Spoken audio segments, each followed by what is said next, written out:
Hi hello എല്ലാവർക്കും നമ്മുടെ മറ്റൊരു വീഡിയോയിലേക്ക് അതിഗംഭീരമായ സ്വാഗതം. സോ ഈ ഒരു വീഡിയോ ഞാൻ specially dedicated four +1 and +2 aspirants. So ഒരുപാടധികം ആൾക്കാർ കഴിഞ്ഞൊരു വർഷം ഒരു +1 റിസൾട്ടിൻ്റെ ഒരു വീഡിയോ ഷോർട്സ് ആയിട്ട് ഞാൻ അപ്ലോഡ് ചെയ്തിട്ടുണ്ടായിരുന്നു. അപ്പോൾ ആ വീഡിയോയുടെ താഴെ ഒരുപാടധികം കമൻറ്റ്സ് വരിക, ഏകദേശം ഒരു 3.25 lakhs അടുത്ത് വ്യൂസ് ഒക്കെ ഉണ്ട് കേട്ടോ അതിന്. അപ്പോൾ അതിൻ്റെ താഴെ ഇങ്ങനെ ഫ്രീക്വൻ്റ് ആയിട്ട് കമൻറ്റ്സ് ഇപ്പോഴും വന്നുകൊണ്ടിരിക്കുകയാണ്. അതിൻ്റെ ഇടയ്ക്കൂടെ ഞാൻ വാട്സപ്പ് കമ്മ്യൂണിറ്റി തുടങ്ങിയിട്ടുണ്ടായിരുന്നു, ഹെൽപ്പിംഗ് ഹാൻഡ്സ് എന്ന് പറഞ്ഞിട്ട്. അപ്പോൾ അതിലും കുറച്ച് പേരൊക്കെ അതിലൊക്കെ ജോയിൻ ചെയ്തിട്ട് എൻ്റെ നമ്പറിലേക്കൊക്കെ മെസ്സേജ് അയക്കുന്നുണ്ടായി, കുറച്ച് ഹെൽപ്പ് വേണം, എന്തെങ്കിലും ഒന്ന് ചെയ്യുമോ എന്നൊക്കെ പറഞ്ഞിട്ട്. ഇപ്പോൾ റീസെൻ്റ്ലി ഞാനിങ്ങനെ വീഡിയോ ചെയ്യുന്നതിന് തൊട്ട് മുമ്പ് ഞാൻ കമൻറ്റ് കണ്ടു, എന്തെങ്കിലും ഒന്ന് ചെയ്യണം ഞങ്ങൾക്ക് വേണ്ടിയിട്ട് എന്ന് പറഞ്ഞിട്ട്. അപ്പോൾ ഞാനൊന്ന് പറയട്ടെ, ഞാനിപ്പോൾ +2 പഠിക്കുന്ന ഒരു കുട്ടിയാണ്. സോ ഞാൻ ഈ March 23 ആകുമ്പോൾ എൻ്റെ ബോർഡ് എക്സാമും കഴിയുകയാണ്. നിങ്ങളെപ്പോലെ തന്നെ +2-ലുള്ളവരാണെങ്കിൽ നിങ്ങളെപ്പോലെ തന്നെ കഴിയുകയാണ്. അപ്പോൾ +1-ലെ കുട്ടികളാണ് കൂടുതലും അവരുടെ ഒരു ആശങ്കകളും കൺസേൺസും ഒക്കെ പറഞ്ഞുകൊണ്ടിരുന്നത്. സോ ഡെഫിനറ്റ്ലി നിങ്ങളെ ഹെൽപ്പ് ചെയ്യാൻ വേണ്ടിയിട്ടാണ് ഞാനും എൻ്റെ കൂടെ പഠിക്കുന്ന ഒരു കുട്ടിയും കൂടെ ചേർന്നിട്ട് കമ്മ്യൂണിറ്റി തുടങ്ങിയത്. ഹെൽപ്പിംഗ് ഹാൻഡ്സ് എന്നാണ് ആ കമ്മ്യൂണിറ്റിയുടെ പേര്.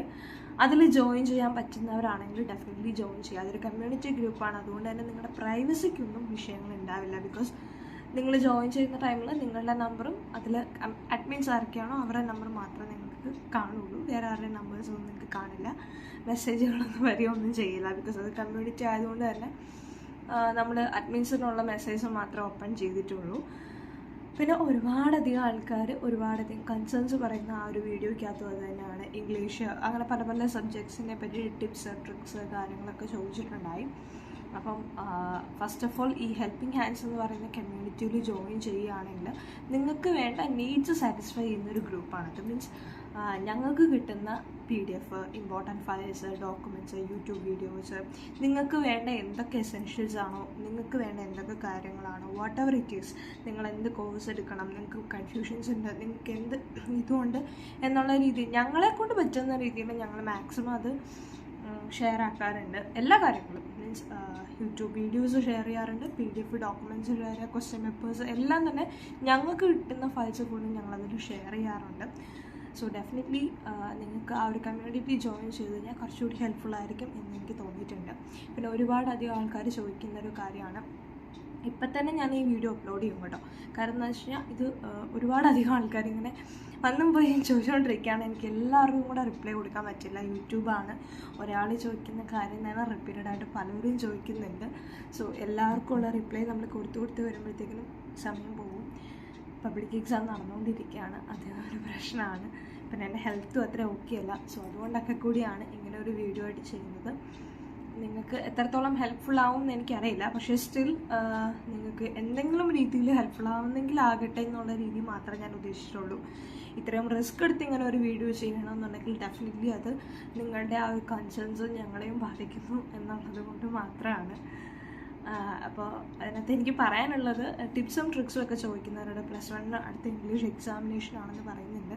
സോ അതിന് എങ്ങനെയെങ്കിലും ഒന്ന് ഹെൽപ്പ് ചെയ്യുമെന്ന് ചോദിച്ചിട്ടാണ് ആ കുട്ടി മെസ്സേജ് അയച്ചിരുന്നത്. പിന്നെ ഒരുപാടധികം ആൾക്കാർ നമ്മുടെ ഹെൽപ്പിംഗ് ഹാൻഡ്സിലേക്ക് ടച്ച് വുഡ് ചെയ്തിട്ടുള്ള കുറേയധികം മെസ്സേജസ് അയച്ചിട്ടുണ്ട്. രാവിലെ ഞാൻ എണീറ്റ് വന്നപ്പം എൻ്റെ വാട്സപ്പ് ഓപ്പൺ ചെയ്തപ്പോൾ എനിക്ക് ഏതോ ഒരു കുട്ടി മെസ്സേജ് അയച്ചിട്ടുണ്ടായിരുന്നു. കുറേയധികം PDF ഷെയർ ചെയ്തിട്ട് പറഞ്ഞിട്ടുണ്ട്, ചേച്ചിയുടെ ഹെൽപ്പിംഗ് ഹാൻഡ്സിൽ ഒന്ന് ഷെയർ ചെയ്യുമെന്ന് ചോദിച്ചിട്ടാണ്. ശരിക്കും എനിക്കും അത് ഒരുപാട് ടച്ച് വുഡ് ചെയ്തു. ബിക്കോസ് അതത്രയും നമ്മൾ എന്താണ് ഏതാണെന്ന് പോലും അറിയാതെ നിങ്ങളൊരു വീഡിയോ കാണുന്നു, അതിലൂടെ ഞാൻ പറയുന്ന എൻ്റെ വാക്കുകൾ നിങ്ങൾ വിശ്വസിക്കുന്നു, അതിലൊക്കെ ഒരുപാട് സന്തോഷമുണ്ട്. അപ്പം ഞാൻ എന്തായാലും കാര്യത്തിലേക്ക് പോവുകയാണ്. ടിപ്സും ട്രിക്സും ഒക്കെ ഒരുപാട് അധികം ആൾക്കാർ ചോദിച്ചിട്ടുണ്ടായിരുന്നു, ഇംഗ്ലീഷ് അങ്ങനെയുള്ള എല്ലാ സബ്ജക്ട്സിനെയും പറ്റിയിട്ട്. കോമൺലി എനിക്ക് +1 സ്റ്റുഡൻസിനോട് പറയാനുള്ള ഒരു കാര്യമാണ്, നിങ്ങൾക്ക് സിംഗിൾ വാല്യുവേഷനാണ് നമ്മുടെ ബോർഡ് എക്സാമിൻ്റെ പേപ്പർ എന്ന് പറയുന്നത്, ഡബിൾ വാല്യുവേഷൻ അല്ല. സെക്കൻഡ് ഇയേഴ്സിനാണ് ഡബിളും ട്രിപ്പിൾ വാല്യുവേഷൻ, മീൻസ് ഞങ്ങൾക്കാണ് ഡബിൾ ആൻഡ് ട്രിപ്പിൾ വാല്യുവേഷൻസ് വരുന്നത്. നിങ്ങൾക്ക് ഫസ്റ്റ് ഇയേഴ്സുകാരെ സംബന്ധിച്ചിടത്തോളം സിംഗിൾ വാല്യുവേഷനാണ്. നിങ്ങളുടെ പേപ്പർ ഒറ്റ തവണ നോക്കുകയുള്ളൂ. പിന്നെ നിങ്ങൾ റീവാല്യുവേഷൻ ഇമ്പ്രൂവ് ചെയ്യുന്നുണ്ടെങ്കിൽ അത് അങ്ങനെയൊക്കെ ഉണ്ടെങ്കിൽ മാത്രമേ നിങ്ങൾക്ക് അത്രയും ഡീറ്റെയിൽഡായിട്ട് ഒരേ പേപ്പറിനെ നോക്കുകയൊക്കെ ചെയ്യുള്ളൂ. അപ്പോൾ അത്രയും കാര്യങ്ങൾ നിങ്ങൾ ജസ്റ്റ് ഒന്ന് അറിഞ്ഞിരിക്കുക. അപ്പോൾ +1 ഒരുപാട് ടെൻഷൻ എടുക്കേണ്ട ആവശ്യമില്ലെന്നാണ് എനിക്കിപ്പോൾ പറയാനുള്ളത്. കാരണം നമ്മൾ അത്രയും ടെൻഷൻ എടുക്കുമ്പം നമുക്കത്രയും കുറേ കാര്യങ്ങൾ നമ്മുടെ കയ്യിൽ നിന്ന് പോകും. സോ മാക്സിമം ടെൻഷൻ എടുക്കാണ്ട് ഉള്ളത് നന്നായിട്ട് ചെയ്യുക എന്നുള്ളത് നിങ്ങളെ സംബന്ധിച്ചിടത്തോളം ഇപ്പം നിങ്ങൾക്ക് കുറച്ച് ഗ്യാപ്പുള്ള സ്ഥിതിക്ക് നിങ്ങളിത് ചെയ്യണം. ബിക്കോസ് സെക്കൻഡ് ഇയറിലേക്ക് നിങ്ങൾ വരുമ്പോൾ സെക്കൻഡ് ഇയറിലേക്ക് വേണ്ട കുട്ടികൾക്ക് പ്രിപ്പയർ ചെയ്യാനുള്ള ഒരു വീഡിയോ ഞാൻ ഇടുന്നുണ്ട്. ഡെഫിനറ്റ്ലി എൻ്റെ എക്സാം കഴിഞ്ഞ് പിറ്റേ ദിവസം തന്നെ ഞാൻ ആ വീഡിയോ അപ്ലോഡ് ചെയ്യും. കാര്യം അത്രയ്ക്ക് ജേർണി ഭയങ്കര ഹാർഡായിരുന്നു എൻ്റേത്. അതേപോലെ തന്നെ ഞാൻ ഫേസ് ചെയ്ത് കുറേയധികം ഇഷ്യൂസ് ഉണ്ട്. അതൊക്കെ ഡെഫിനറ്റ്ലി ഞാൻ ആ വീഡിയോയിൽ ഷെയർ ചെയ്യും. അതിപ്പോഴല്ല, കുറച്ച് ടൈം വേണം എനിക്കതൊന്ന് നിങ്ങളടുത്ത് പറയണമെന്നുണ്ടെങ്കിൽ ഞാനൊന്ന് പ്രിപ്പയർഡ് ആവണം. സോ ഡെഫിനറ്റ്ലി എനിക്കതിനൊരു കുറച്ച് സമയം വേണം. അപ്പോൾ +1 കുട്ടികളോട് എനിക്ക് പറയാനുള്ളത്, നിങ്ങൾ ഇത്രയും കൺസേൺസ് എടുക്കേണ്ട ആവശ്യമില്ല. പക്ഷേ നിങ്ങൾ മാക്സിമം ഇവിടെ സ്കോർ ചെയ്യുക എന്നുള്ളത് മെയിനാണ്. കാര്യം ഇവിടെ നിങ്ങൾക്ക് എത്ര മാർക്ക് ഉണ്ട് എന്നുള്ളത് ഭയങ്കര ഇമ്പോർട്ടൻ്റ് ആണ്. സ്റ്റേറ്റിനെ സംബന്ധിച്ചിടത്തോളം സ്റ്റേറ്റിൽ +1 +2 നമുക്ക് എഴുതാൻ പറ്റും, എക്സാം എഴുതാൻ പറ്റും, ബോർഡ് എക്സാം ഉണ്ട്. അപ്പോൾ ഫസ്റ്റ് ഇയറിൽ നിങ്ങൾ എത്ര മാർക്ക് മേടിക്കുന്നോ അതോടൊപ്പം അതിൻ്റെയും +2ൻ്റെയും കൂടെ ടോട്ടൽ എടുത്തിട്ടാണ് നിങ്ങളുടെ ഫൈനൽ ഒരു +2 പാസ് ഔട്ട് ആകുമ്പോൾ നിങ്ങൾക്കൊരു മാർക്ക് ഉണ്ടാവുക. അപ്പോൾ ഫസ്റ്റ് ഇയറിൽ നിങ്ങൾക്ക് ഇപ്പം ചില കുട്ടികൾ വീഡിയോയുടെ താഴെ വന്നിട്ട് കമൻറ്റ് ചെയ്തിട്ടുണ്ടായിരുന്നു, ഫസ്റ്റ് ഇയറിൽ കുറച്ച് കുട്ടികൾക്ക് ഭയങ്കര കുറവാണ്, മാർക്ക് കൊടുത്തിട്ടില്ല. അപ്പോൾ എനിക്ക് നിങ്ങളോട് പറയാനുള്ളത്, ദയവ് ചെയ്ത് മാർക്ക് +2ലും +1ലും ഒക്കെ ഫുള്ള് മേടിക്കുക. അപ്പം അത് ചെയ്യാനായിട്ട് നിങ്ങൾ ചെയ്യേണ്ട കുറേ കാര്യങ്ങളെന്ന് പറഞ്ഞാൽ, നിങ്ങളുടെ സ്കൂളിൽ എന്താണോ നിങ്ങളുടെ കൺസേൺ ടീച്ചേഴ്സ് പറയുന്നത് അവരുടെ കാര്യങ്ങളും വാക്കുകളും വിലയാക്കി എടുക്കുക. മീൻസ് അവരിപ്പം നോട്ട്സ് വെക്കാൻ പറയുന്നുണ്ട്, അസൈൻമെൻറ്റ്സ് വെക്കാൻ പറയുന്നുണ്ട്, ഇതുവരെ കഴിഞ്ഞതെല്ലാം കഴിഞ്ഞു. ഇനി നിങ്ങൾ എന്താണോ ചെയ്യുന്നത് അത് വെച്ചിട്ടാണ് ഇനിയുള്ള കാര്യങ്ങളെല്ലാം ഇരിക്കുന്നത്. സോ നിങ്ങൾ +1 സ്റ്റുഡൻസ് ആണെങ്കിൽ +2ലേക്ക് കയറുന്ന സമയത്ത് നിങ്ങൾ നിങ്ങളുടെ നോട്ട്സ്, അസൈൻമെൻറ്റ്സ്, റെക്കോർഡ്സ്, ലാബ്സ് അങ്ങനെയുള്ള എല്ലാ കാര്യങ്ങളും നിങ്ങൾക്ക് കൃത്യമായിട്ടൊരു ടൈം ടേബിൾ ഉണ്ടായിരിക്കണം എന്നുള്ളത് ഞാനൊന്ന് പറയുകയാണ് നേരത്തെ. കാര്യം എനിക്ക് പലതും ഇങ്ങനെ പറഞ്ഞു തരാനും കൊണ്ട് ആളുണ്ടായിട്ടുണ്ടായിരുന്നു. അതേപോലെ തന്നെ എല്ലാം ഒരു ഹറിബറിയിലായിരുന്നു ഞങ്ങളുടെ അത്രയും ജനറേഷനും പോയിരുന്നത്. സോ ഡെഫിനറ്റ്ലി അത് നിങ്ങൾക്ക് ബാധിക്കരുതെന്ന് എനിക്ക് നല്ല അറിയുന്നുണ്ട്. സോ അതുകൊണ്ടും കൂടിയാണ് ഞാനിത് പറയുന്നത്. ഇപ്പോഴത്തെ ഒരു എക്സാമിൻ്റെ കാര്യം പറയുകയാണെങ്കിൽ ഇങ്ങനെ ഒരു കാര്യം ഉണ്ട് അതിൽ. പിന്നെ എന്തായാലും നിങ്ങൾക്ക് വേണ്ട PDF ഡോക്യുമെൻറ്റ്സ്, നോട്ട്സ്, ഇമ്പോർട്ടൻ്റ് ആയിട്ടുള്ള മിക്ക കാര്യങ്ങളും നമ്മൾ ആ ഹെൽപ്പിംഗ് ഹാൻഡ്സ് എന്ന് പറയുന്ന കമ്മ്യൂണിറ്റിയിൽ ഇടുന്നുണ്ടായി. അപ്പോൾ അത് ആർക്കെങ്കിലും എന്തെങ്കിലും രീതിയിൽ യൂസ്ഫുൾ ആകണമെന്നുണ്ടെങ്കിൽ ജസ്റ്റ് ഒന്ന് ആ കമ്മ്യൂണിറ്റിയിൽ ജോയിൻ ചെയ്തോളൂ. ഞാൻ എന്തായാലും ഡിസ്ക്രിപ്ഷൻ ബോക്സിലും കമൻറ്റ് ബോക്സിലും ആ ലിങ്ക് പിൻ ചെയ്യാം. ആർക്കെങ്കിലും യൂസ്ഫുൾ ആവുന്നുണ്ടെങ്കിൽ ഡെഫിനറ്റ്ലി അതിൽ കയറിക്കോളൂ, ജോയിൻ ചെയ്തോളൂ. പിന്നെ നിങ്ങൾക്ക് വേണ്ട എസെൻഷ്യൽസ് എല്ലാം തന്നെ അതിൽ ഞങ്ങൾ പ്രൊവൈഡ് ചെയ്യും. ചെയ്യുമെന്ന് വെച്ച് കഴിഞ്ഞാൽ ഞങ്ങളുടെ ടൈം പോലെ ഞങ്ങൾക്ക് കിട്ടുന്ന എല്ലാം ഞങ്ങൾ അതിലിടാറുണ്ട്. പിന്നെ ഒരുപാട് ആൾക്കാർ ചോദിച്ചിരുന്ന ടിപ്സും ട്രിക്സും. ഇംഗ്ലീഷിൻ്റെ കാര്യത്തിലാണെങ്കിൽ ഇംഗ്ലീഷും നിങ്ങൾ ചെയ്യേണ്ട ഒരു കാര്യം, ഇംഗ്ലീഷും ഹിന്ദിയും ലാംഗ്വേജസ് രണ്ടും നിങ്ങൾ ചെയ്യേണ്ട കാര്യം എന്ന് പറഞ്ഞാൽ, ഫസ്റ്റ് ഓഫ് ഓൾ നിങ്ങൾ എന്തെങ്കിലും ഒരു ഗൈഡ് മേടിക്കാം. ഗൈഡ് എന്ന് പറഞ്ഞാൽ എക്സാമിനറോ അല്ലെങ്കിൽ നിങ്ങൾക്ക് അങ്ങനെ കുറേയധികം ഗൈഡ്സ് മേടിക്കാൻ കിട്ടും. ലേബറിൻ്റെയോ, അങ്ങനെ ലേബറിൻ്റെ വേണമെന്ന് ഞാൻ പറയില്ല, പക്ഷേ വേറെ എന്തെങ്കിലും ടൈപ്പ് എന്തെങ്കിലും ഒരു ഗൈഡോ അല്ലെങ്കിൽ എന്തെങ്കിലും ഒരു റെഫറൻസിന് എന്തെങ്കിലും ഒരു സംഭവം ചെയ്യുക. എന്നിട്ട് ആ ഗൈഡ് നല്ല രീതിയിൽ സമ്മറി നന്നായിട്ട് വായിക്കുക. മലയാളത്തിലാണെങ്കിൽ മലയാളത്തിൽ വായിക്കുക, ഇംഗ്ലീഷിലാണെങ്കിൽ ഇംഗ്ലീഷിൽ വായിക്കുക, ഹിന്ദിയാണെങ്കിൽ ഹിന്ദിയിൽ വായിക്കുക. എന്താണോ വാട്ട് എവർ ഇറ്റ് ഈസ് അതിൻ്റെ സമ്മറി നന്നായിട്ട് വായിച്ച് ഒരു ചാപ്റ്ററിൻ്റെ തീം എന്താണ് എന്നുള്ളത് നന്നായിട്ട് മനസ്സിലാക്കുക. ജസ്റ്റ് അതൊന്ന് റിട്ടേൺ ചെയ്യുക. നിങ്ങളുടെ തന്നെ വേർഡ്സിൽ നിങ്ങളൊന്ന് റിട്ടേൺ ചെയ്ത് നോക്കുക, നന്നായിട്ട് റിട്ടേൺ ചെയ്ത് നോക്കുക. എന്തായാലും ആദ്യത്തെ ടൈം റിട്ടേൺ ചെയ്യുമ്പോൾ കുറേയധികം മിസ്റ്റേക്കുകൾ വരും. രണ്ടാമത്തെ തവണ വീണ്ടും അത് റിട്ടേൺ ചെയ്യുമ്പോൾ കുറേയധികം മിസ്റ്റേക്കുകൾ വരും. ഇങ്ങനെ മിസ്റ്റേക്കിലൂടെ നിങ്ങൾക്ക് അത് തിരുത്താൻ പറ്റുള്ളൂ. ഇനി അതിനോട് ടൈം ഗ്യാപ്പ് ഇല്ല എന്നുണ്ടെങ്കിൽ ഡെഫിനറ്റ്ലി അത് റിട്ടേൺ ചെയ്യാനായിട്ട് നിങ്ങൾ ശ്രമിക്കുക. 1-2 തവണയെങ്കിലും ഒരു ചാപ്റ്ററെങ്കിലും ഒന്ന് റിട്ടേൺ ചെയ്ത് നോക്കുക. ടെക്സ്റ്റ് ബുക്ക് നന്നായിട്ട് വായിക്കാം. പിന്നെ +1 +2 വാട്ട് എവർ ഇറ്റ് ഈസ്, അത് ഏത് ഇതാണെങ്കിലും ലാംഗ്വേജസിനെ സംബന്ധിച്ചിടത്തോളം ഗ്രാമർ ഭയങ്കര ഇമ്പോർട്ടൻ്റ് ആണ്. എസ്പെഷ്യലി ഇംഗ്ലീഷിന് നിങ്ങൾക്ക് ഗ്രാമർ സെക്ഷനുണ്ട്. Means reported speech, profile writing, അതേപോലെ തന്നെ അങ്ങനെ കുറേയധികം സംഭവങ്ങളുണ്ട്. പ്രൊഫൈൽ റൈറ്റിംഗ് ഉണ്ട്, റിപ്പോർട്ടഡ് സ്പീച്ച് ഉണ്ട്, അതേപോലെ തന്നെ എഡിറ്റോറിയൽസ് ഉണ്ട്, എഡിറ്റ്സ് ഉണ്ട്, പിന്നെ ബ്ലർബ് ഉണ്ട്. അങ്ങനെ കുറേയധികം സംഭവങ്ങൾ നിങ്ങൾക്ക് ഗ്രാമർ വൈസ് എനിക്ക് തോന്നുന്നു +1 ഏറ്റവും കൂടുതലും ഗ്രാമർ ഉള്ളത്, +2 ഉണ്ട്. പിന്നെ CV, ആപ്ലിക്കേഷൻ റെസ്യൂം, ഇങ്ങനെ കുറേയധികം സംഭവങ്ങളുണ്ട്. അതൊക്കെ ഫുൾ മാർക്ക് മേടിക്കുന്ന രീതിയിൽ പ്രിപ്പയർഡ് ആയിക്കൊണ്ട് പോവാം. മീൻസ് കുറേയധികം ക്വസ്റ്റ്യൻസ് ഗ്രാമർ നന്നായിട്ട് വർക്കൗട്ട് ചെയ്യാം. +1 ഗ്രാമറിന് നിങ്ങൾക്ക് ഫുൾ ഉണ്ടെങ്കിൽ അത്യാവശ്യം നല്ല രീതിയിൽ തന്നെ നിങ്ങളുടെ പേപ്പറിൻ്റെ മാർക്ക് കൂടും. അപ്പോൾ ഗ്രാമർ നിങ്ങൾ നന്നായിട്ട് പ്രാക്ടീസ് ചെയ്യുക. ഗ്രാമർ അറിയാത്തവരാണെങ്കിൽ അതിൻ്റെ എന്തെങ്കിലുമൊക്കെ വീഡിയോസ് ജസ്റ്റ് ഒന്നിരുന്ന് കാണുക. യൂട്യൂബിലൊക്കെ ഇഷ്ടം പോലെ വീഡിയോസ് കാണും, അതൊക്കെ ഇരുന്ന് കാണുക. ഗ്രാമർ മാത്രം വർക്കൗട്ട് ചെയ്ത് പഠിക്കുക. ഗ്രാമർ പോർഷനാണ് നിങ്ങൾക്ക് പാടുന്നുണ്ടെങ്കിൽ അത് വർക്കൗട്ട് ചെയ്യുക. എന്തൊക്കെ ഗ്രാമർ അറിയത്തില്ലെങ്കിൽ പ്രീവിയസ് ഇയർ ക്വസ്റ്റ്യൻസ് കാണും. HSS ലൈവിലോ അല്ലെങ്കിൽ HSS റിപ്പോർട്ടേഴ്സിലോ എവിടെയെങ്കിലും ഈ രണ്ടിടത്ത് ഏതെങ്കിലുമൊക്കെ സൈറ്റ്സിൽ കുറേയധികം ക്വസ്റ്റ്യൻസ് കാണും. CBSE കൂടെ അത്രയും ടാസ്കി ആയിരിക്കത്തില്ല, പക്ഷേ ലാംഗ്വേജ് വൈസ് കുറച്ച് ടാസ്കിയാണ്. കാര്യം ലാംഗ്വേജിന് +1 +2 നല്ല മാർക്ക് കിട്ടാൻ ഭയങ്കര പ്രയാസമാണ്, എസ്പെഷ്യലി ഫോർ ഇംഗ്ലീഷിന് ആർക്കും തന്നെ A+ പെട്ടെന്ന് വീഴത്തില്ല. സോ ഡെഫിനറ്റ്ലി ഇംഗ്ലീഷിന് A+ വേണം, അല്ലെങ്കിൽ ഇംഗ്ലീഷിന് നല്ലൊരു മാർക്ക് സ്കോർ ചെയ്യണം എന്നുണ്ടെങ്കിൽ ഈ പറഞ്ഞ കാര്യങ്ങളെല്ലാം അതിൽ ഇമ്പോർട്ടൻ്റ് ആണ്. പിന്നെ ബാക്കിയുള്ള സബ്ജക്ട്സ് കെമിസ്ട്രി, ഫിസിക്സ്, ബയോളജി അങ്ങനെ കുറേ സംഭവങ്ങളുണ്ടല്ലോ. ബയോളജിക്കാണെങ്കിൽ ടെക്സ്റ്റ് ബുക്ക് നന്നായിട്ട് വായിച്ചാൽ മതി. ടെക്സ്റ്റ് ബുക്ക് നന്നായിട്ട് വായിക്കുക, മെയിൻ ആയിട്ടുള്ളത് മാർക്ക് ചെയ്യുക. ഫിഗേഴ്സ് ചോദിക്കുന്ന റിപ്പീറ്റഡ് ക്വസ്റ്റ്യൻസ് ഫിഗേഴ്സ് ഉണ്ട്, അതൊക്കെ നന്നായിട്ട് പഠിക്കുക. പിന്നെ നോട്ട്സൊക്കെ നന്നായിട്ട്, നോട്ട്സ് ഉള്ളവരാണെങ്കിൽ നോട്ട്സൊക്കെ ജസ്റ്റ് നന്നായിട്ടിരുന്ന് വായിക്കുക, അത് പഠിക്കുക. ബയോളജിക്ക് എനിക്ക് എന്താ ടിപ്സ് പറയണമെന്ന് എനിക്കും അറിയത്തില്ല കേട്ടോ. പിന്നെ ഫിസിക്സിനകത്താണെങ്കിലും ഫിസിക്സ് ഡെറിവേഷൻസ് കൂടുതലുള്ളത് ഫസ്റ്റ് ഇയറിലാണ്, സെക്കൻഡ് ഇയറിലും ഉണ്ട്, ഫസ്റ്റ് ഇയറിലും ഉണ്ട്. സോ ഫസ്റ്റ് ഇയറിൽ ഡെറിവേഷൻസ് നന്നായിട്ട് ചെയ്ത് പഠിക്കുക, 2-3 തവണ ചെയ്ത് പഠിക്കുക. പിന്നെ ഒരു വലിയ ഡെറിവേഷൻ ആണെങ്കിൽ നിങ്ങൾക്ക് അതിനെ ഷോർട്ടാക്കാൻ പറ്റും. എങ്ങനെയാണെന്നറിയാമോ? നിങ്ങൾ ഫസ്റ്റിലത്തെ ആദ്യം നിങ്ങൾക്ക് എന്തായാലും ഒരു ഡെറിവേഷൻ എന്തെങ്കിലും ഒരു ഫിഗർ കാണുമല്ലോ, ഫിഗർ എന്തായാലും നന്നായിട്ട് പഠിക്കണം. എല്ലാ ഡെറിവേഷൻസിൻ്റെയും ഫിഗർ നിങ്ങൾക്ക് ഇമ്പോർട്ടൻ്റ് ആണ്. സോ ഫിഗർ എന്തായാലും പഠിക്കണം. എന്നിട്ട് നമുക്ക് ഡെറിവേഷൻസിനകത്ത് ഇത്രയും ലോങ് ആയിട്ടുള്ളൊരു ഡെറിവേഷൻ ആണെങ്കിൽ ഇതിനെ കുറച്ചുകൂടി ഇത്രയാക്കാം. ഒരുപാടങ്ങ് ചെറുതാക്കരുത്, പക്ഷെ നിങ്ങളുടേതായിട്ടുള്ള ഷോർട്ട് കട്ട് മെത്തേഡ്സ് ഉപയോഗിച്ചിട്ട് ചെറുതാക്കാം. എന്നിട്ട് ഫൈനൽ ഇക്വേഷൻസ് ഉണ്ടല്ലോ, ഫൈനൽ ഇക്വേഷൻ എല്ലാത്തിനും നന്നായിട്ട് പഠിക്കണം. ഫിഗർ, ഫൈനൽ ഇക്വേഷൻ, പിന്നെ അതിനകത്ത് equation number 1, equation number 2, equation number 3, പിന്നെ അതിനകത്ത് മെയിൻ ഉണ്ട്. ഇപ്പം ഇന്നർ ട്രയാങ്കിൾ, ഇത്ര ഇത് എന്നൊക്കെ പറഞ്ഞിട്ട് കുറേ സംഭവങ്ങളുണ്ടല്ലോ, അതൊക്കെ മെയിനായിട്ട് പഠിക്കണം.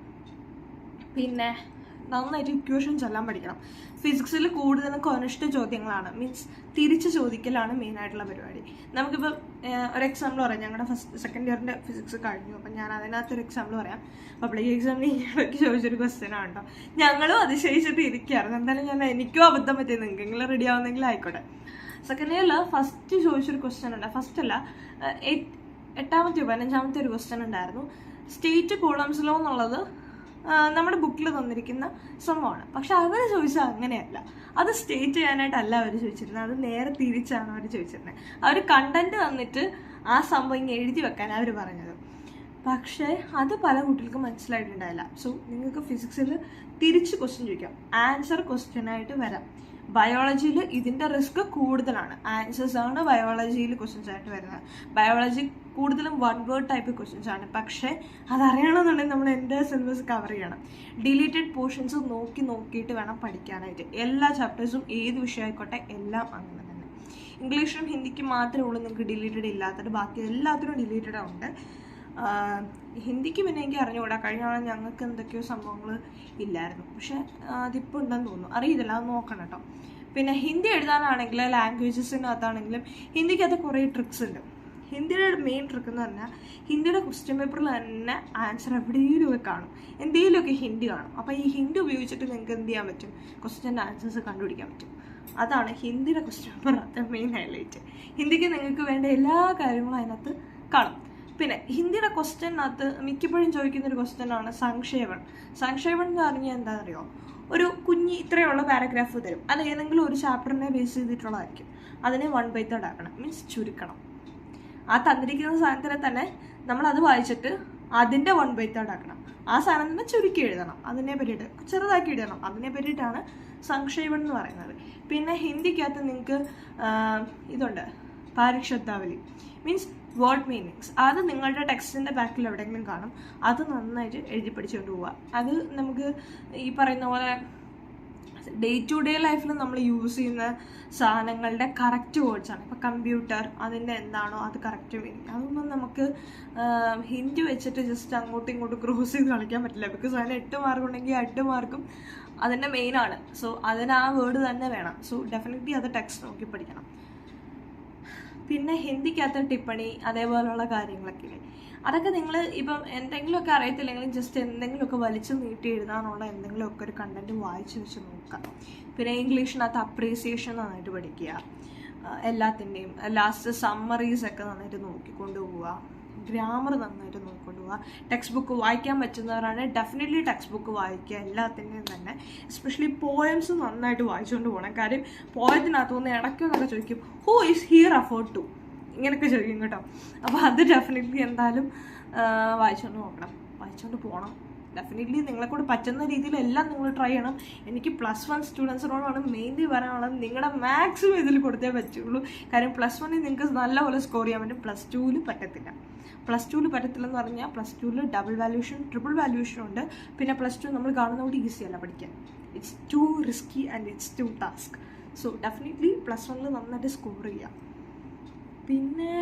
പിന്നെ മാത്സിൻ്റെ കേസിലാണെങ്കിൽ മാത്സ് ഇപ്പം ഞാൻ +1 ഇപ്പം ഏതാ ഒരു ചാപ്റ്റർ പറയാം, കോണിക് സെക്ഷൻ ആണോ അങ്ങനെ എന്തൊരു ചാപ്റ്റർ ഇല്ലേ? ഓക്കെ, എന്തോ ഉണ്ട്. ഞാൻ മാത്സ് എനിക്ക് മാത്സ് ഞാൻ ഭയങ്കര പാടായിട്ടുള്ള സബ്ജക്റ്റാണ്, എനിക്ക് ഹാർഡായിട്ടുള്ള സബ്ജക്റ്റാണ് മാത്സ്, എനിക്ക് അത്ര ഇഷ്ടമല്ല. സോ മാത്സ് എന്ത് ചെയ്യണം, നിങ്ങൾ ഡെഫിനറ്റ്ലി ആ മാത്സിൻ്റെ ഓരോ ചാപ്റ്ററിലെ ഇക്വേഷൻസ് നന്നായിട്ട് പഠിക്കാൻ പാടാണെന്നുണ്ടെങ്കിൽ ഒരു ചാർട്ട് പേപ്പറോ അല്ലെങ്കിൽ എന്തെങ്കിലും ഒരു പേപ്പർ എടുക്കുക, അതിൽ ജസ്റ്റ് വലുതായിട്ട് സ്കെച്ച് പെൻ കൊണ്ട് എഴുതുക, ഭിത്തിയിൽ ഒട്ടിക്കുക. നിങ്ങളുടെ കിടക്കുന്ന എവിടെയാണോ അവിടെ കൂടെ നിങ്ങൾ എന്തായാലും എൻ്റെ ഫ്രണ്ടിൽ കൂടെ ഒരു 10-100 എന്തായാലും ഒരു ദിവസം കയറി ഇറങ്ങത്തില്ലേ. അപ്പോൾ നിങ്ങൾ ജസ്റ്റ് ഒക്കെ നോക്കില്ല, എവിടെയാണോ നിങ്ങൾ നടക്കുന്ന ആ ടൈമിലൊക്കെ നിങ്ങൾ ജസ്റ്റ് ഇതൊക്കെ എവിടെയെങ്കിലുമൊക്കെ ഒട്ടിച്ച് വെക്കുക. എന്നിട്ട് അതുവഴി എൻ്റെ ഫ്രണ്ടിൽ കൂടെ നടന്നാലും മതി, നിങ്ങളത് പഠിക്കും. അതിന് വേണ്ടിയിട്ടാണ്. സോ അത് ഒന്ന് യൂസ് ചെയ്യുന്നത് നല്ലതായിരിക്കും, ട്രിക്ക് യൂസ് ചെയ്യുന്നത് നല്ലതായിരിക്കും. പിന്നെ ഫിസിക്സ് ഒക്കെ ആണെങ്കിൽ ഡെറിവേഷൻസ് പഠിക്കാനായിട്ടൊരു ഞാൻ പഠിച്ചൊരു ട്രിക്ക് പറഞ്ഞുതരാട്ടെ. ഇപ്പം +2 ബയോട്ട്സ് ലോ എന്ന് പറയുന്നൊരു ഇതുണ്ട്, വലിയൊരു ഡെറിവേഷൻ ഉണ്ട്. പക്ഷെ ആ ഡെറിവേഷൻ പഠിക്കാന്ന് പറഞ്ഞാൽ ഈസി അല്ല, മറന്നുപോകും. ഇത്തവണ +2 എന്നിട്ട് ഞാനതൊന്ന് മറന്നുപോയി, പല കാര്യങ്ങളും മറന്നുപോയി. ഇപ്പോൾ ഈ ഫൈനൽ ഇക്വേഷനിലും അറിഞ്ഞിരിക്കണം എന്നുള്ളത് മെയിനാണല്ലോ. അപ്പം ഞാൻ എന്ത് ചെയ്തു, ഈ ഫിഗർ പഠിക്കാനാണ് ഫിസിക്സിൽ ഏറ്റവും പാട്. ഞാൻ ഈ ഫിസിക്സ് എന്ത് ചെയ്തു, ഇങ്ങനെ ഒരു സർക്കിൾ വന്നിട്ട് അതിനകത്തൊരു ട്രയാങ്കിളിനകത്താണ് ഈ സംഭവം വരയ്ക്കുന്നത്. അത് +2 കയറുമ്പോൾ മനസ്സിലാവും. അപ്പം ഞാനിത് എങ്ങനെയാണ് പഠിച്ചതെന്നറിയോ, ഇതൊരു സർക്കിളാണ്, ആക്ച്വലി സർക്കിളല്ല, ഇതൊരു കോൺവെക്സ് ലെൻസാണ്. കോൺവെക്സ് ലെൻസിൻ്റെ ബേസിസിൽ പറയുന്നതാണ്. ഓക്കെ, അപ്പോൾ ഈ ഒരു കോൺവെക്സ് അല്ലേ, കോൺവെക്സ് ആണെന്ന് തോന്നുന്നു. ഓക്കെ, എനിവേസ് ആ ലെൻസിൻ്റെ ബേസിസിൽ അത് പറയുന്നതാണ്. അപ്പം ഞാൻ എന്താ പറഞ്ഞത്, ഒരു മൊട്ടക്കുന്ന്, ഈ മൊട്ടക്കുന്നിൽ നിന്ന് 3 വര, ഈ മൊട്ടക്കുന്നിലേക്ക് ആദ്യത്തെ ചേട്ടൻ അങ്ങോട്ട് ഇറങ്ങിയപ്പോൾ എനിക്ക് ഇന്നത് കിട്ടി, രണ്ടാമത്തെ ചേട്ടൻ ഇങ്ങോട്ട് ഇറങ്ങിയപ്പോൾ എനിക്ക് ഇന്നത് കിട്ടി. ഇങ്ങനെ ട്രിക്ക് ഉപയോഗിച്ചിട്ട് നിങ്ങൾക്ക് പഠിക്കണം. നിങ്ങൾക്ക് എന്ത് വേണമെങ്കിലും ഇതിനെ നിങ്ങൾക്ക് യൂസ് ചെയ്യാം. ഇതൊക്കെ നിങ്ങളുടെ ഒരു യുക്തി വെച്ചിട്ട് നിങ്ങൾ ചെയ്യേണ്ട പരിപാടിയാണ്. സോറി, ഇത് ഞാൻ എൻ്റെ ഒരു ട്രിക്ക് പറഞ്ഞാണ്. കെമിസ്ട്രിയുടെ മെയിൻ ആയിട്ടുള്ള സംഭവം എന്ന് പറഞ്ഞാൽ റിയാക്ഷൻസ് ആണ്. നിങ്ങൾ ഫസ്റ്റ് ഇയറിൽ അത്ര ഇല്ല, സെക്കൻഡ് ഇയറിലാണ് കൂടുതലും. ഫസ്റ്റ് ഇയറിലും ഉണ്ട് കേട്ടോ, ലാസ്റ്റ് ഓർഗാനിക് കുറേ ഇല്ലേ, ഹൈഡ്രോകാർബൺസ് ഒക്കെ ഇല്ലേ, അപ്പോൾ അതൊക്കെ പഠിക്കുമ്പോഴത്തേക്കിനും അതിനകത്താണെങ്കിലും റിയാക്ഷൻസ്.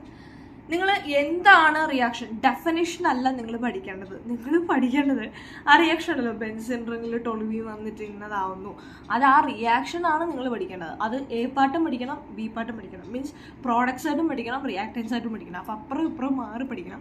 അത് എന്തൊക്കെ ആവുന്നു, ഏതൊക്കെ ക്രിസ്റ്റൽ അല്ലെങ്കിൽ ഏതൊക്കെ കാറ്റലിസ്റ്റ് ഉപയോഗിച്ച് കഴിഞ്ഞാൽ നിങ്ങൾക്ക് ഇതുണ്ടാവും എന്നൊക്കെ ഉള്ളത് ക്ലൂസ് ഒക്കെ വെച്ചിട്ട് പഠിക്കണം. ഇമ്പോർട്ടൻ്റ് ആണെങ്കിൽ നിങ്ങൾ തന്നെ ഒരു നോട്ട് പ്രിപ്പയർ ചെയ്ത് പഠിച്ചു കഴിഞ്ഞാൽ വളരെ യൂസ്ഫുൾ ആയിരിക്കും. ഞാൻ എൻ്റെ തന്നെ നോട്ട് പ്രിപ്പയർ ചെയ്താണ് ഞാൻ പഠിക്കുന്നത്. ഞാൻ എല്ലാ നോട്ടുകൂടെ ഫ്രണ്ടിലെടുത്തിട്ടും ഒരു 10-150 നോട്ട് കാണുമ്പോൾ നമുക്ക് വട്ടുപിടിക്കും. സോ ഡെഫിനറ്റ്ലി അത് നിങ്ങൾ എന്തായാലും ഒഴിവാക്കിയിട്ട് നിങ്ങൾക്ക് ഏതൊക്കെ നോട്ട്സ് ഉണ്ടോ അതെല്ലാം എടുത്ത് വെച്ചിട്ട് നിങ്ങൾക്ക് ഏതാണോ ഈസി അതെടുക്കുക. ഇപ്പോൾ ചിലതിൻ്റെ ഈസി ഡെറിവേഷൻ ഇതായിരിക്കും, പക്ഷേ ഫിഗർ അതായിരിക്കും എളുപ്പം, വേറെ ഏതെങ്കിലുമൊക്കെ ആയിരിക്കും. അപ്പോൾ ആ ഫിഗർ വെച്ചിട്ട് നിങ്ങളുടേതായിട്ടുള്ള ഐഡിയയിൽ വെച്ചിട്ട് ചെയ്യുക. ഐഡിയയിൽ വെച്ചിട്ട് ചെയ്യുമ്പോൾ ചിലപ്പോൾ തെറ്റാൻ ചാൻസ് ഉണ്ട്. അങ്ങനെ ഉണ്ടെങ്കിൽ നിങ്ങൾ ആ വിഷയത്തിൻ്റെ കൺസേൺ ടീച്ചേഴ്സിനടുത്ത് നിങ്ങൾക്ക് സംശയം വരുന്ന ഭാഗം ഇത് റൈറ്റ് ആണോ എന്ന് വിളിച്ച് ചോദിക്കുകയോ അല്ലെങ്കിൽ ഫോട്ടോ ഇട്ട് എടുത്തിട്ട് അന്വേഷിക്കുകയൊക്കെ ചെയ്തിട്ട് വേണം ഇത് ചെയ്യാൻ. അപ്പോൾ ഇത്രയും കാര്യങ്ങളൊക്കെ യൂസ് ചെയ്ത് കഴിഞ്ഞാൽ ഒരുമാതിരി പഠിക്കുന്ന കുട്ടികൾക്കെല്ലാം നന്നായിട്ട് അറ്റൻഡ് ചെയ്യാൻ പറ്റും. എന്നിട്ടും പറ്റാണ്ടായി പോകുന്നുണ്ടെങ്കിൽ വിഷമിക്കണ്ട, നമുക്കത് റെഡിയാക്കാം, സമയമുണ്ട്. +1 സ്റ്റുഡൻസിനെ സംബന്ധിച്ച് സമയമുണ്ട്. +2 കയറുമ്പോഴത്തേക്കിനും ഇതിന് വേണ്ട എന്തൊക്കെ ഹെൽപ്പ് വേണമെന്നുണ്ടെങ്കിലും ഡെഫിനറ്റ്ലി ഹെൽപ്പിംഗ് ഹാൻഡ്സ് എന്ന് പറയുന്ന കമ്മ്യൂണിറ്റി നിങ്ങളുടെ കൂടെ ഉണ്ട്. ഞാൻ നിങ്ങളുടെ കൂടെ കാണും. ഡെഫിനറ്റ്ലി നിങ്ങൾ ആ കമ്മ്യൂണിറ്റിയുടെ ലിങ്ക് ഞാനിവിടെ താഴെ കൊടുക്കാം. അതിൽ ജോയിൻ ചെയ്യാൻ പറ്റുന്നവരാണെങ്കിൽ ജോയിൻ ചെയ്യുക. ഞാൻ ആരും നിർബന്ധിക്കില്ല, നിങ്ങളുടെ പ്രൈവസിയാണ്. സോ ഡെഫിനറ്റ്ലി അത് പക്ഷെ നിങ്ങളുടെ പ്രൈവസിക്ക് ഒരു പ്രശ്നം ഉണ്ടാവില്ല എന്ന് ഞാൻ വാക്ക് തരാം. നിങ്ങൾക്ക് ഡെഫിനറ്റ്ലി ഹെൽപ്ഫുൾ ആവുമെന്ന് തോന്നുകയാണെങ്കിൽ ആ കമ്മ്യൂണിറ്റി ജോയിൻ ചെയ്താൽ മതി. പിന്നെ ഇതിൽ കൂടുതൽ ട്രിക്സ് ആൻഡ് ടിപ്സ് ഒന്നും എനിക്കറിയില്ല. ഞാൻ യൂസ് ചെയ്തിട്ടുള്ളതിൽ കുറേയധികം ഞാനിവിടെ പറഞ്ഞിട്ടുണ്ട് എന്നാണ് എൻ്റെ വിശ്വാസം. എനിക്കിപ്പോൾ ഓർമ്മ കിട്ടിയതെല്ലാം ഞാൻ പറഞ്ഞിട്ടുണ്ട്. പിന്നെ എന്നെ സംബന്ധിച്ചിടത്തോളം എനിക്ക് ഏറ്റവും പ്രശ്നം എൻ്റെ ഓർമ്മ തന്നെയായിരുന്നു കേട്ടോ. കാരണം എൻ്റെ എക്സാം നല്ല എക്സാമായിരുന്നു ഫസ്റ്റ് നടന്നിരുന്നത്. പക്ഷെ അതിനകത്ത് എനിക്ക് ഓർമ്മ കിട്ടിയില്ല പലതും. അപ്പോൾ എനിക്ക് എഴുതാൻ പറ്റിയിട്ടുണ്ടായില്ല. പിന്നെ എനിക്ക് കുറേ ടെൻഷൻ ഉണ്ടായിരുന്നു. ടെൻഷൻ എന്ന് പറഞ്ഞാൽ ഫസ്റ്റ് നമ്മൾ അറ്റൻഡ് ചെയ്യുന്ന. പിന്നെ ഞങ്ങളുടെ എക്സാം ഹോൾസിൽ കുറച്ചധികം ഇഷ്യൂസ് ഉണ്ടായിരുന്നു. അപ്പം അങ്ങനെയൊക്കെ കുറേയധികം പ്രശ്നങ്ങൾ ഉണ്ടായിട്ടുണ്ട്. നിങ്ങൾക്കത് വരാതിരിക്കട്ടെ. വന്നിട്ടുണ്ടെങ്കിലും ഇനിയിപ്പം ഫസ്റ്റ് കഴിഞ്ഞ എക്സാം ഇങ്ങനെയൊക്കെ ആയി പോയല്ലോ എന്ന് തോന്നുന്നുണ്ടെങ്കിൽ കുഴപ്പമില്ല, നമുക്കിനി സമയമുണ്ട്. ഈ സമയങ്ങളിലൊക്കെ പരമാവധി നിങ്ങളുടെ ഹെൽത്ത് കൺസേൺ ചെയ്തുകൊണ്ട് തന്നെ പഠിക്കുക. ഹെൽത്ത് കളഞ്ഞിട്ടും മൈൻഡ് കളഞ്ഞിട്ടും ഒന്നും അധികം പഠിക്കാനൊന്നും ഇരിക്കേണ്ട. പക്ഷെ നിങ്ങളെക്കൊണ്ട് പറ്റുന്ന രീതി നിങ്ങൾ മാക്സിമം കൊടുക്കുക. എന്നെപ്പോലെ അത്രയും നിങ്ങൾ ഡെഡ് ആവേണ്ട ആവശ്യമില്ല എന്നാണ് എനിക്ക് ഫീൽ ചെയ്തിട്ടുള്ളത്. സോ പറ്റുന്ന പോലെ മാക്സിമം കൊടുക്കുക. ഓക്കെ, സോ അത്രേ ഉള്ളൂ. ഈ വീഡിയോ ഞാൻ ഇപ്പം തന്നെ പോസ്റ്റ് ചെയ്യും. കാരണം ഒരുപാടധികം ആൾക്കാർ കൺസേൺസ് പറയുന്നുണ്ട്. സോ അതുകൊണ്ടാണ്. Okay, thank you.